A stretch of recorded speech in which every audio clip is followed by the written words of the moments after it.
정보자산 보호를 위한 핵심 직무, 보안 엔지니어링. 이번 시간에는 네트워크 기반 공격 유형을 살펴보고 네트워크 보안 솔루션 및 요구사항은 무엇인지 알아보겠습니다. 또한 정보자산 지킴이 보안맨과 함께 네트워크 보안을 위한 접근 통제 설계는 어떻게 해야 하는지 파악해 보겠습니다. 자, 그럼 준비되셨나요? 보안 엔지니어링 네트워크 보안 구현 계획. 오늘의 수행 목표입니다. 여러분은 학습을 통해 보안 요구 사항에 따라 네트워크 환경을 파악하고 보안에 필요한 네트워크 보안을 설계할 수 있습니다. 또한 설계된 네트워크 보안에 대한 기술과 제품을 파악하고 네트워크 보안 구현 계획을 수립할 수 있습니다.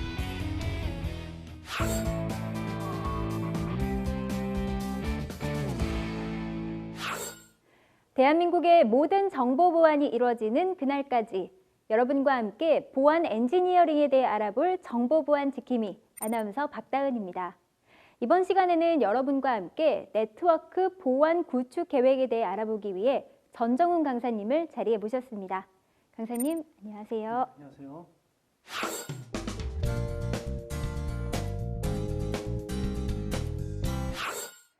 강사님, 네트워크는 이제 우리의 일상과 뗄 수 없는 부분인 것 같은데요.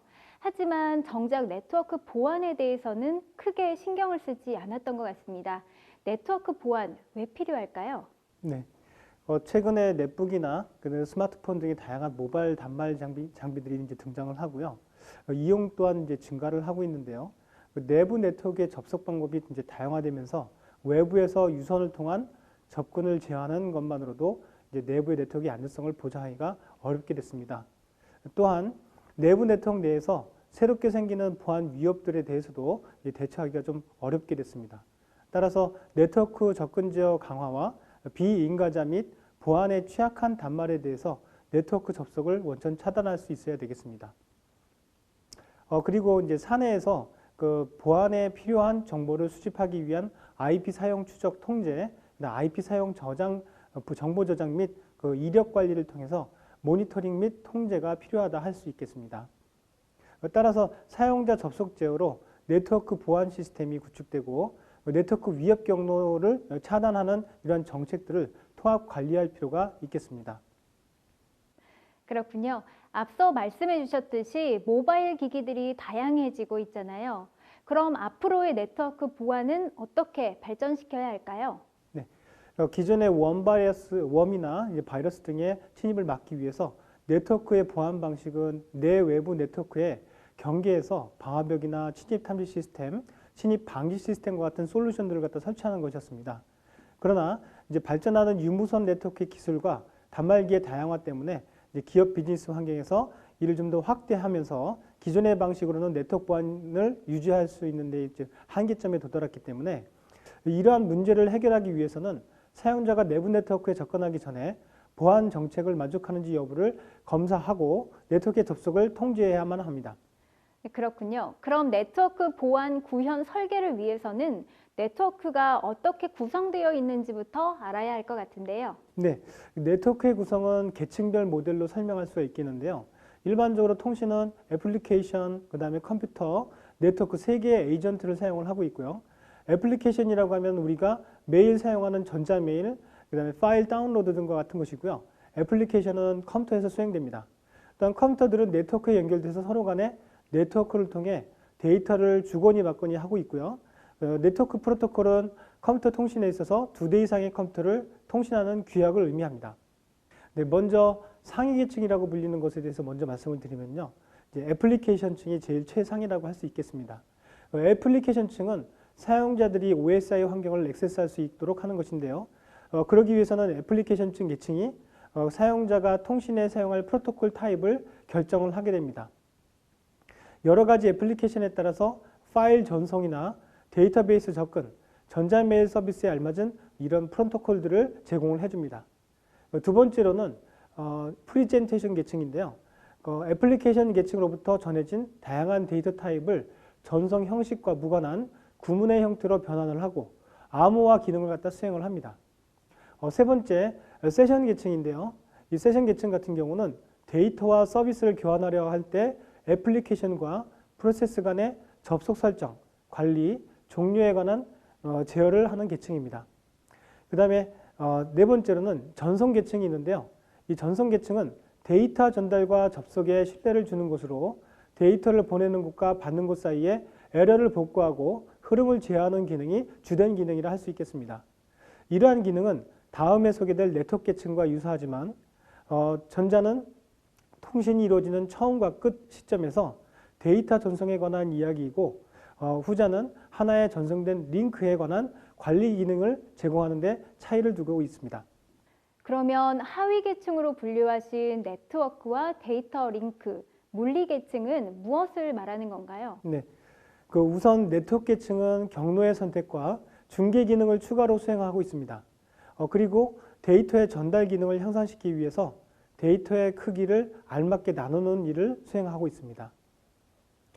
데이터 링크 계층은요, 물리적인 링크 간에 신뢰성 있는 정보를 제공하고 정보를 전송하기 위해서 데이터를 블록이나 프레임 단위의 일정한 크기로 전송하고 구분하는 기능을 수행합니다.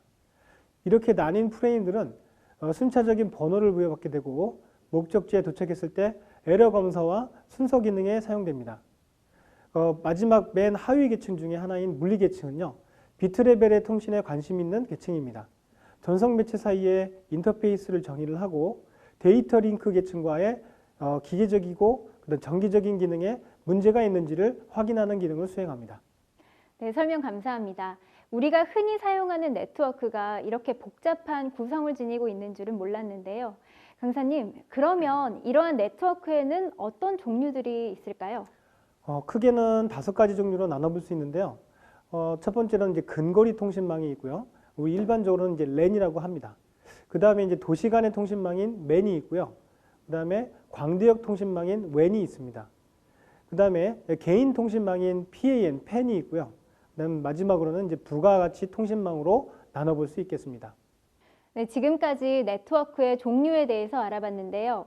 네트워크 보안에서도 보안 서버의 개념을 먼저 알아야겠죠? 네, 그렇습니다.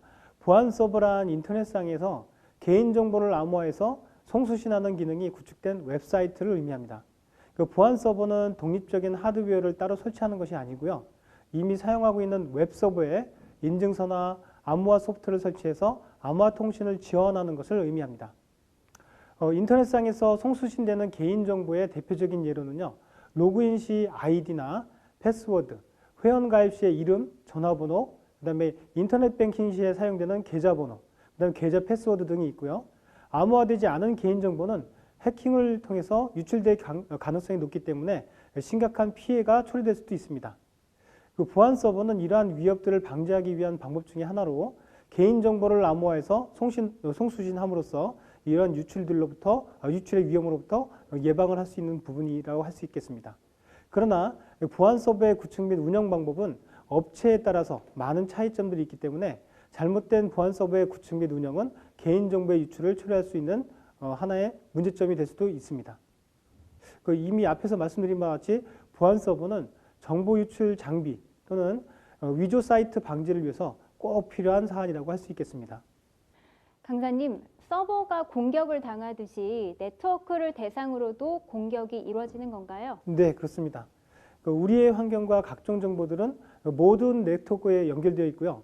이 네트워크 공격 초기에는 이러한 아이디나 패스워드를 알아내서 시스템에 침입하는 소극적인 공격 형태로 출발을 시작을 하게 됩니다. 그 이후에 버퍼 오버플로 공격은 아직까지도 가장 많이 사용되는 취약점 중에 하나입니다. 이어서 1990년대 초반에 등장한 서비스 거부 공격이라든지 분산 서비스 거부 공격까지 이어져서 진화를 하고 있습니다. 이러한 시스템 공격의 위주의 기법들이 시도되다가 점차로 이제 네트워크나 서버를 갖다 마비시키는 서비스로 이제 발전을 하고 있는데요. 네, 초반에는 네트워크 및 서버 보호를 위한 방화벽과 VPN 등이 주요 보안 장비로 구성되어 있었는데요. 이후에 해킹에 대한 탐지를 주요로 기능으로 하는 침입 탐지 시스템이나 탐지뿐만 아니라 차단을 함께 할 수 있는 침입 방지 시스템으로 발전을 하고요. 안티바이러스 등을 포함하는 통합 보안 시스템으로 진화를 하고 있습니다. 그렇군요. 그러면 네트워크 공격을 유형별로 분류해 볼 수 있을까요? 네, 네트워크 공격은 크게 세 가지 유형으로 분류해 볼 수 있는데요. 첫 번째는 네트워크 장비로의 공격 유형과 두 번째는 네트워크 계층으로의 공격 유형, 세 번째는 침입 수법에 따른 공격 유형으로 나눠볼 수 있겠습니다. 네, 그러면 각각의 분류에서 어떤 공격이 시도되고 있는지도 살펴봐야 할 것 같습니다. 네, 먼저 네트워크 장비로의 공격 유형에는 허브와 스위치를 들 수 있겠습니다. 그러니까 허브는 들어오는 트래픽을 브로드캐스트를 하고요. 스위칭 허브는 호스트 주소로 된 패킷을 해당 호스트에만 전송을 합니다. 즉 스니퍼 소프트웨어, 스니퍼라고 하는 이제 공격용 소프트웨어를 탐지 못하도록 맥 레벨에서 보호하도록 구성되어 있고요. 특정 포트에서 발견된 주소를 기억해서 새로운 이더넷 주소에 대한 접근을 막도록 구성하고 있습니다. 다음은 이제 라우터를 살펴볼 건데요. 대역폭을 절감하고 가용성을 높이기 위해서 넷뷰 프로토콜을 사용한 이제 패킷이나 TCP/IP 브로드캐스트 패킷을 통과시키는 것을 금지시켜야 하며 서브넷을 보호하는 필터를 사용해야 합니다. 텔레 접근이 가능한 설정 포트를 가지고 있으며 특정 IP 주소 인터페이스에 접근을 제한시켜야 합니다. 네트워크 계층에 대한 공격에는 어떤 유형이 있을까요? 네, 이 대표적인 공격은 몇 가지로 나눠볼 수 있겠는데요.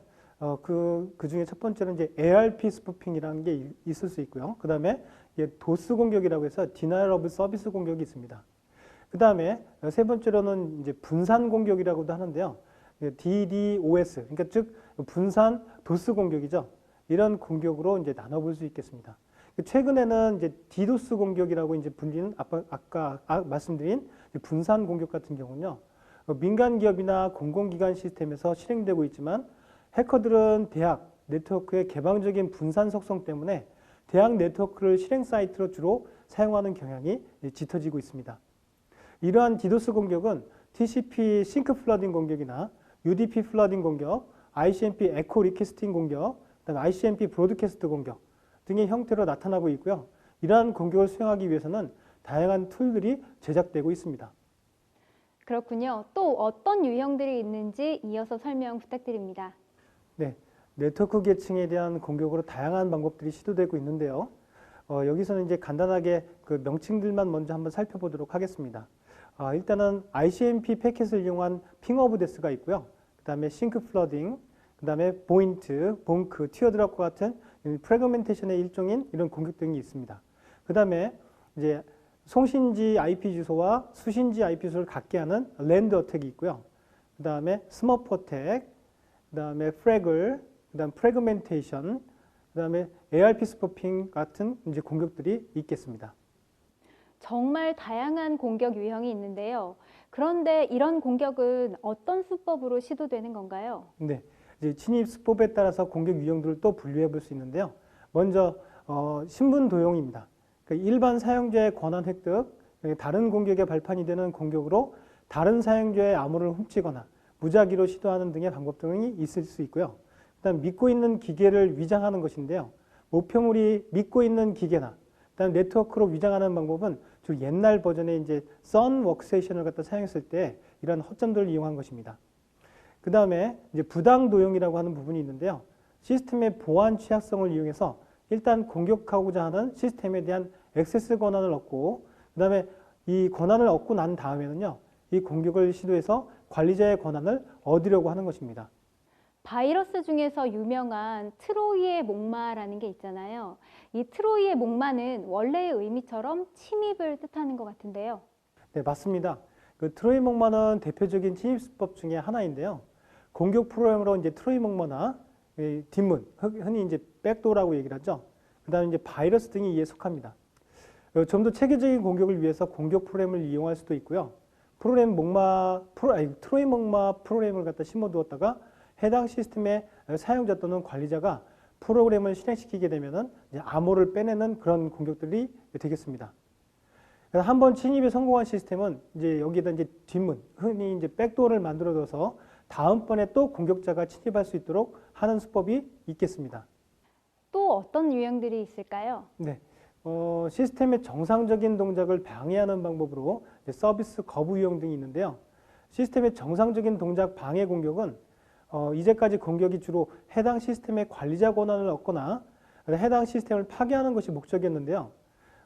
이러한 서비스 거부 공격 같은 경우는 시스템의 짧은 시간 내에 엄청난 부하를 줌으로써 정상적인 동작을 방해하는 공격을 의미합니다.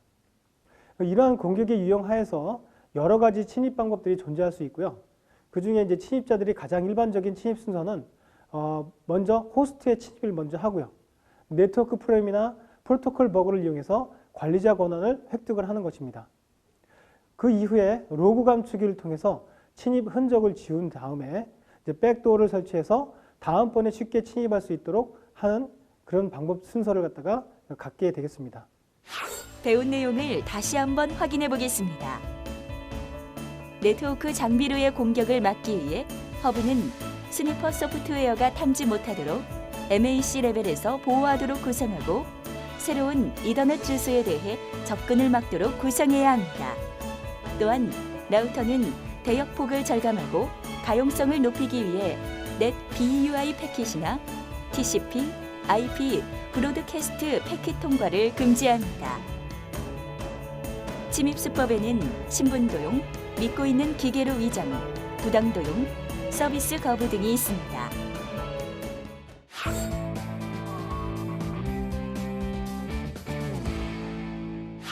그럼 이러한 보안 문제들에 대해서 어떤 해결책을 준비할 수 있나요? 네, 흔히 네트워크 보안 솔루션이라고 하는데요. 네트워크 보안 요구 사항을 준수하기 위한 개념으로 방어벽 솔루션이 있습니다. 관리자가 허용하는 패킷만 내부 전송 및 외부 전송을 허용하는 방식으로 가장 기본적인 개념의 네트워크 보안 솔루션이라고 할 수 있겠습니다. 설명을 들으니까 조금 이해가 되는 것 같은데요. 이 외에 또 다른 솔루션은 없을까요? 네, 다른 네트워크 솔루션이 또 있습니다. 대표적인 게 VPN이 있는데요. 그 VPN 같은 경우는 이제 정보를 암호화해서 공중망을 통해 전송함으로써 정보를 이제 가로채려고 하는 공격으로부터 데이터를 이제 보호하려고 하는 보안 솔루션입니다. 그리고 침입 탐지 시스템이라는 보안 시스템도 있는데요. 이는 이제 네트워크 공격 형태를 사전에 분석해서 규칙을 만들어 놓고 이상 패킷을 실시간으로 감지해서 관리자에게 통보하여 공격에 대한 대응을 하는 이러한 보안 솔루션이 있겠습니다. 침입 탐지 솔루션이 있다면 애초에 침입을 방지할 수는 없나요? 물론 침입 방지 시스템도 있습니다. 침입 탐지 시스템의 방지 기능까지 자동으로 수행할 수 있도록 만든 보안 솔루션이 있습니다. 이는 이제 방화벽과 침입 탐지 시스템을 이용한 보안 관리의 한계를 극복해서 이제 침입 방지 시스템이라고 하는 보안 솔루션을 만들었습니다. 강사님, 이렇게 보안 솔루션도 필요하지만 네트워크 장비의 보안도 필요하지 않을까요? 네, 맞습니다. 그 네트워크 장비의 보안 요구 사항에 대해서 이제 한번 살펴보도록 하는데요. 이제 크게 5가지 정도의 요구 사항들이 있다고 할 수 있겠습니다. 첫 번째로는 식별 및 인증 요구 사항과 두 번째는 이제 자체 보안 관리 요구 사항, 세 번째는 세션 관리 및 접근 통제 요구 사항, 네 번째는 전송 데이터 보호 요구 사항, 다섯 번째는 감사 기록 요구 사항 등이 있습니다. 설명 감사합니다. 이제 네트워크 보안 설계에 대해 알아볼 차례인 것 같은데요. 강사님, 이 보안 설계를 위해서는 어떤 과정이 필요할까요? 네, 앞서서 네트워크의 종류 특징들을 알아봤는데요. 보안 설계를 위해서는 네트워크의 환경을 또 파악해야만 합니다. 네트워크 구성이 가용성과 보안성, 트래픽 처리 성능 등이 고려된 설계가 되었는지 검토를 하고 네트워크의 대역폭이 적정한지를 검토해야만 할 것입니다. 환경을 파악한 이후의 과정은 어떻게 되나요? 네, 보안 요구 사항을 반영을 해야 하고요. 네트워크 구성이 가용성과 보안성 등을 고려해서 네트워크를 설계하고 구현해야만 합니다. 그리고 네트워크 대역폭이 적정하도록 네트워크 설계를 구현하고요. 네트워크 보안 솔루션과 연계한 시스템 설계를 이해해야 합니다. 그렇군요. 그러면 이런 각 단계들을 자세히 살펴볼 때인 것 같은데요. 먼저 보안 요구사항을 반영하는 방법부터 알아보죠. 네, 그 요구사항 정의서에서 정의된 보안 요구사항들이 있는데요. 이를 분석해서 나타난 항목들을 검토한 후에 몇 가지 고려하여 설계를 적절히 반영을 해야만 합니다. 첫 번째로 솔루션 분석서에 보안 솔루션이 제공하는 보안 기능을 목록화하고 상세화하여 이를 검토하고 설계에 반영해야만 합니다. 그 다음에 차이 분석에서 그 솔루션과 보안 요구 사항 사이의 차이를 식별하여 보안이 필요하거나 추가적으로 구현되어야 할 대상을 명확히 식별해서 반영해야 하겠고요. 차이 분석서와 커스터마이징 설계서 간의 상호 추적성과 일관성이 있는지 검토해야만 합니다. 그리고 차이 분석서와 커스터마이징 설계서를 상호 점검하고 차이 분석을 통해서 제시된 추가 또는 개선 보안 대상 기능이 설계서에 누락 없이 반영되었는지 반영했는지 확인을 해야 할 것입니다. 이어서 네트워크 설계를 구현한다고 하셨는데요. 여기서 고려할 점은 없을까요? 네트워크 구성의 가용성과 보안성을 고려해야 하는데요. 설계를 구현하는 과정에 있어서 처음에 운영 환경을 설계를 하고요. 그다음에 시스템 환경 분석서 외에 회선 사용량이나 라우터 및 스위치 사용률을 설계를 해야 합니다. 그리고 네트워크 WAN 구간과 LAN 구간 내에 네트워크의 구성 분석을 설계를 해야 하고요. 그다음에 성능이나 가용성, 확장성, 보안성, 그다음에 안전성 등에 대해서 시스템 요구 사항을 확인한 후에 이런 요구 사항들이 아키텍처에 반영되었는지를 설계해야만 할 것입니다. 그리고 나서 그 네트워크 대역폭이 적정하게 네트워크 설계에 반영된지 이런 부분들을 구현해야 하는데요. 시스템 환경 분석서에 현 네트워크 구성들을 설계를 해야 합니다. 그다음에 운영 환경 분석서 내용 중에 현행 시스템과 신규 시스템의 네트워크 대역폭에 대해서도 설계를 해야 하겠고요. 개발 도구 등 솔루션 적용에 따른 네트워크 제약 사항 등이 있는데요. 이를 검토해서 필요시에 실제 검증한 내용을 토대로 설계가 반영되어야 될 것입니다. 그다음에 마지막으로 네트워크 대역폭이 포화될 시에 대역폭 확장에 소요되는 시간에 대해서 설계가 이루어져야 될 것입니다. 다음으로 네트워크 보안 솔루션과 연계한 시스템 설계를 이해하는 과정에 대해서도 설명 부탁드립니다. 네, 아키텍처 설계 및 보안 설계서에서 정의된 네트워크 보안 솔루션을 설치하고 이를 설정을 해야 하는데요. 대부분 네트워크 보안 솔루션들은 다른 시스템과 충돌이 나거나 문제가 발생을 하거나 성능에 악영향을 미치는지 분석을 해서 적절한 대책까지 포함하는 네트워크 설계가 이루어져야 될 것입니다. 보안 설계가 완료되면 이제 네트워크 보안 구현 계획을 수립할 수 있는 건가요? 그 전에 네트워크 측면에서의 정보보호 기술을 이해할 필요가 있습니다. 그리고 설계 단계의 네트워크 레벨에서 반영해야 할 정보보호를 설계를 하면 되겠습니다. 강사님 설명 감사합니다. 이번 시간에는 네트워크 보안 설계를 어떻게 구현할 것인지 함께 이야기 나눠봤는데요. 이어서 우리의 보안맨과 함께 네트워크 접근 통제 방법에 대해 알아보겠습니다. 보안맨 나와주세요.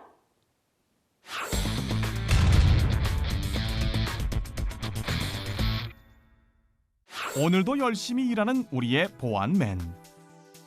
누가 찾아왔는데요. 얼마 전에 입사한 김대리군요. 김대리, 뭔가 불만이 많아 보이는 것 같은데요.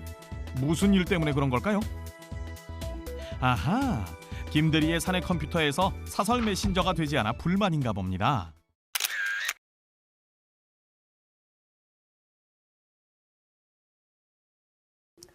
인터넷 접속과 관련된 네트워크 설계 시에는 인터넷으로부터 반드시 필요한 서비스만 허용하고 그 외 모든 서비스는 금지하도록 네트워크망을 설계해야 합니다. 외부에 공개되는 웹서버, 메일 서버 등은 DMZ 구간에 배치되도록 설계하고 WAS 서버, 내부 DB 서버, 내부 DNS 서버는 내부 서버 구간에 배치되도록 설계하며 상호 망 분리와 인터넷과 내부망 분리하기 위해 침입 차단 시스템 등의 보안 장비를 활용할 수 있습니다. 또한 내부용, 서비스용, 협력 업체용 등 사용 용도별로 네트워크를 분리 설계하고 상호 망 사이에는 침입 차단 시스템 등의 보안 장비를 사용하며 부득이한 경우 라우터의 ACL을 활용하여 네트워크를 보호 설계하도록 합니다. 보안맨, 김대리에게 상황을 차근히 설명합니다. 네트워크 보안을 위해 인터넷을 사용할 때는 반드시 필요한 서비스만 허용하도록 되어 있으며 그 외 모든 서비스는 금지하는 사내 네트워크 보안 규정을 보여주네요. 김대리는 잘 모르고 있었지만 보안맨이 네트워크 보안을 위해 서버를 사용 용도별로 분리한 작업을 해놓고 또 현재는 침입 차단 시스템이 가동 중에 있다는군요. 역시 보안맨. 네트워크 보안을 위해 철저히 준비해놓고 있었군요. 김대리, 이제 잘 알겠죠? 우리의 보안맨, 오늘도 임무 완료! 배운 내용을 다시 한번 확인해 보겠습니다. 네트워크 보안 솔루션으로는 관리자가 허용하는 패킷만 내부 전송 및 외부 전송을 허용하는 방식인 방화벽과 정보를 암호화하여 공정망을 통해 전송함으로써 정보를 가로채기 당하더라도 데이터 유출을 차단하는 VPN이 있습니다. 또한 네트워크 공격 형태를 사전에 분석하여 규칙을 만들어 놓고 이상 패킷을 실시간으로 감지하는 침입 탐지 시스템과 침입 탐지 시스템의 방지 기능까지 자동으로 수행하는 침입 방지 시스템이 있습니다. 네트워크 장비 보안을 위해서는 식별 및 인증, 자체 보안 관리, 세션 관리 및 접근 통제, 전송 데이터 보호, 감사 기록 등의 요구 사항을 점검해야 합니다.